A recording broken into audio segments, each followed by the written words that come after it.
Hello and welcome to the Coaching Crowd podcast with me, Jo Wheatley, and my friend and co-host Zoe Hawkins.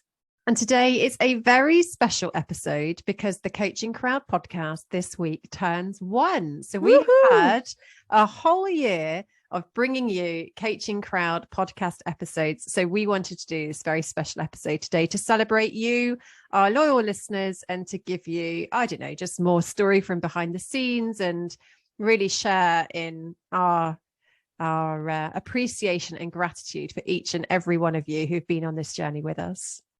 Yeah, I think this is partly our love letter to you as our listeners, because we've so valued the reviewing that you've done of the website, the sharing with other people, the feedback that I get when I speak to people joining our coaching courses. 90% of them now, when I say, where did you find out about us? They say, your podcast. Oh my goodness, I love it. I've binged it or I'm binging it at the moment. I hear that a lot. And which is just, it's still to this day very, very surreal for us getting that feedback. But the suggestions that you've given to us along the way when we've said, hey, we're recording, what would you like us to talk about? They're really, really helpful to us. So if you want to send us recommendations for podcast episodes for the second year of the podcast, please head over to the Coaching Crowd Facebook group, or you can email info@igcompany.co.uk and just title it podcast episode suggestion. Yeah. And, an episode like this, you can't help but cast our minds back to that very first day that we launched. And I don't know what we've spoken about and what we haven't, but on that day, I was driven down to Joe's in the early hours of the morning. So we knew the podcast was launching and we'd planned a day of activity, hadn't we, to kind of share those early episodes of the podcast. And by 4:00, I was asleep on Joe's sofa because I was absolutely exhausted from the launch day. But I had prepared myself for the launch. So I knew that the launch was going to be exciting and a flurry of activity. We had all these podcast episodes, I think 10, wasn't it, coming over the course of the first 2 weeks. We had amazing feedback and people saying how much they loved it and how professional it sounded, which was excellent. So we got the quality right, because that was really important. What I hadn't actually thought about is what would happen after the launch. And I think over this past year, we've never dropped out of the business charts. We've always been in the top 10 of the UK careers charts. And I don't know why I was so surprised at that, because we do put a huge amount of passion and effort into our podcast, but to have remained in such a prestigious chart over the first year of our podcast, I am so hugely grateful to the listeners for, because that feels like such a personal and huge achievement to have been able to bring in having never done a podcast before. So, thank you. Honestly, thank you. It's just been a brilliant journey. I love what you've just said, because I love my children to, it's something that they can see. They don't get to see a lot of our work, do they? Because, we're on one-to-one calls with clients or I'm facilitating training sessions. So they know that's what I do, but they don't see or hear that. Whereas with the podcast, it's not that they listen to it because it's not, they're on their YouTube wanting to watch YouTube shorts or whatever, but it's still something they can see, the music, the the artistry, the brand that we're building, and the same with the book. But I remember on that day feeling absolutely petrified that who were we to launch a podcast? And that's the other part that I love about it, is I just think we are evidence that if you have a goal or a dream, something that you're really passionate about, you want to contribute to making the world a better place, absolutely anybody can create a podcast. And I think we need to give huge thanks to Anna Parker Naples, who supported us to make sure that the quality of the podcast and the strategy around how we would create a podcast that people would want to listen to right in those early stages, we were handheld through that, which we really appreciated after it had been on our to-do list for a very long time.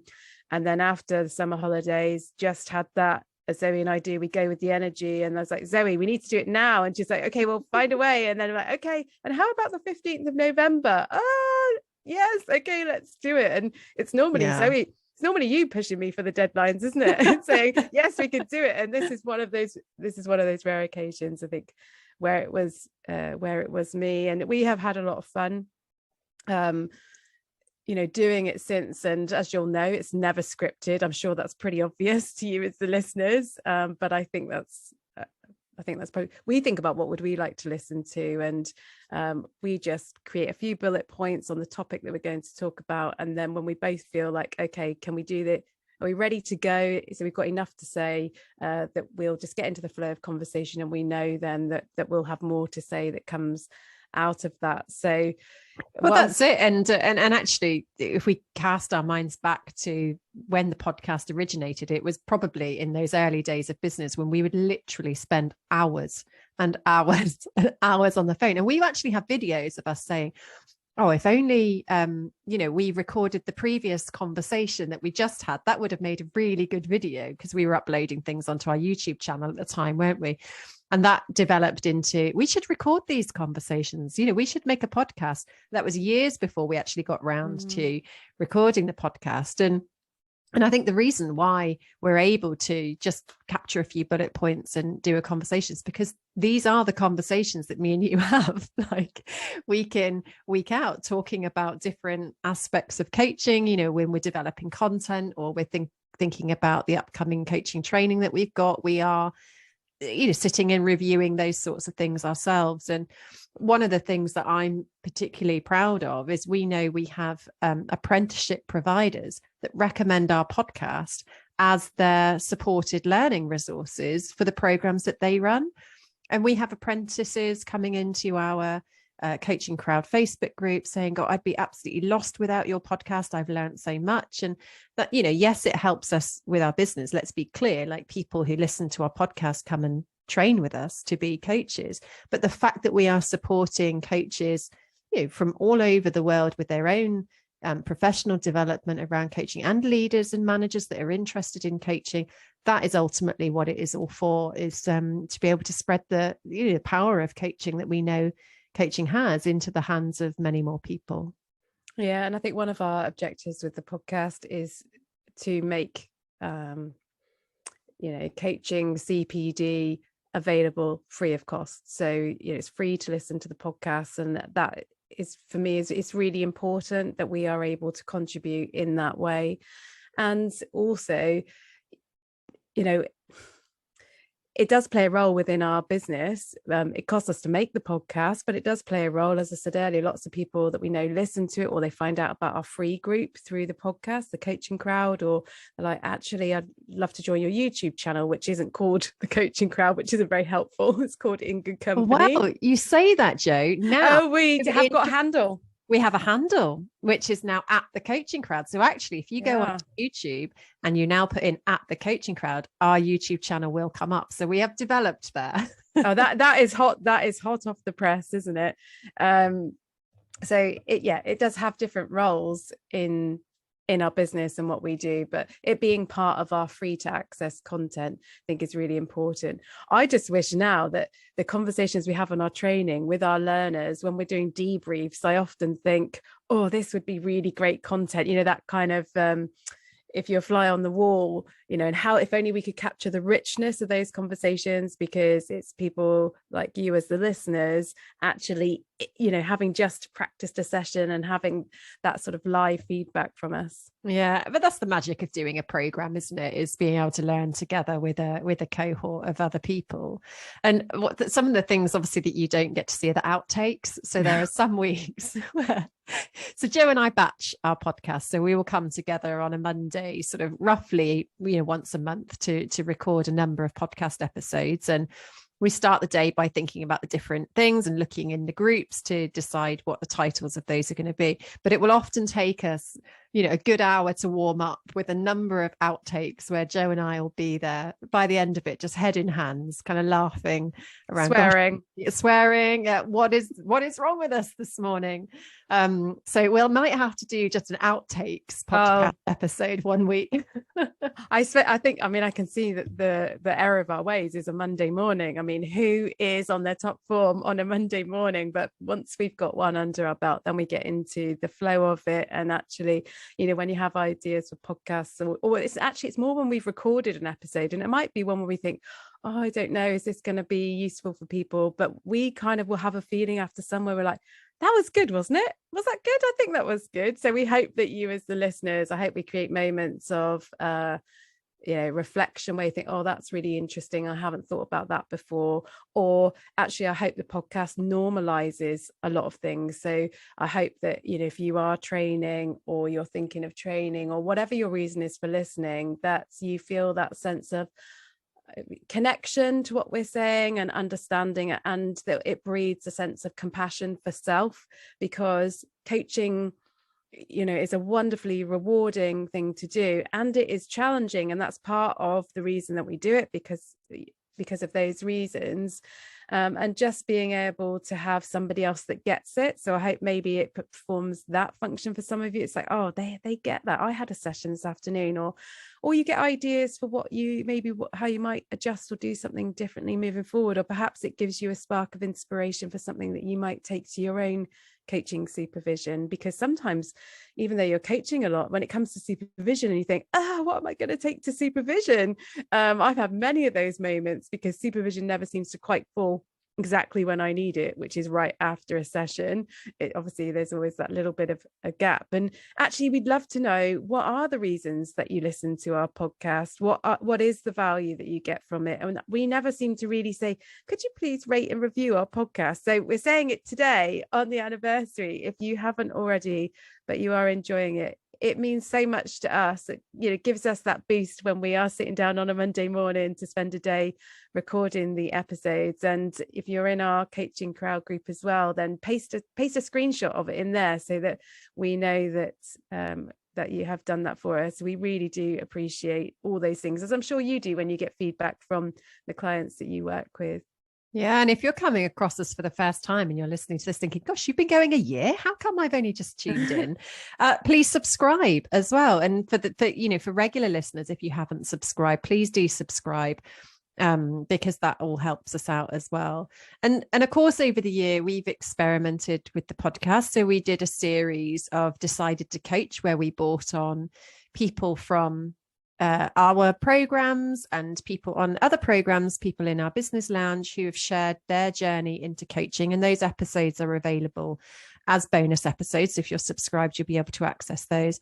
But interestingly, what we found is they tanked our ratings. So we did these guest episodes thinking, oh, well, that'll be really interesting and people want to hear about that.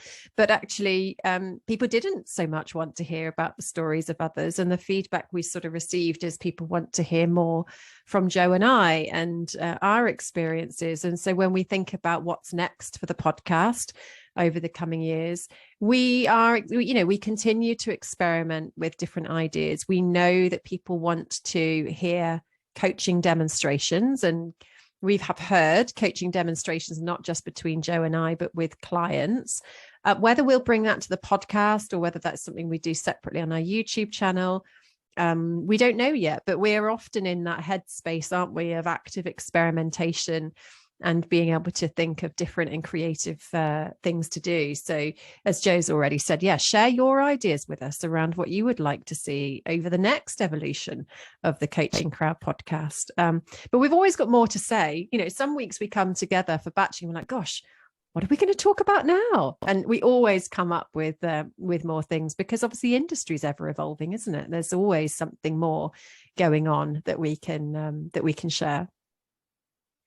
Yeah, I love the fact that with podcasts, you can listen to them wherever you are. So whether you're driving, to some destination, or you're out walking, or you're cooking dinner, or you just want to feel that sense of connection, I think it's so accessible to you. And there are lots of different ways to access CPD. You might have read our book, Deciding to Coach. That was another big thing that we've done in the last year. So we had a big year of firsts in the last 12 months. So to be able to mark the anniversary of the podcast and still be doing it and enjoying it, and loving how we can connect to people in different ways or give them access points to it, is a reminder to us how privileged we are to be in a position where we are able to do this.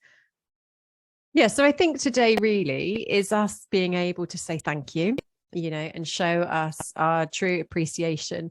There are things that we're still developing with the podcast. So I don't know if any of you have found us on Instagram yet. We have an Instagram page for the podcast. So if you haven't, head over to Instagram, and we are at The Coaching Crowd over there.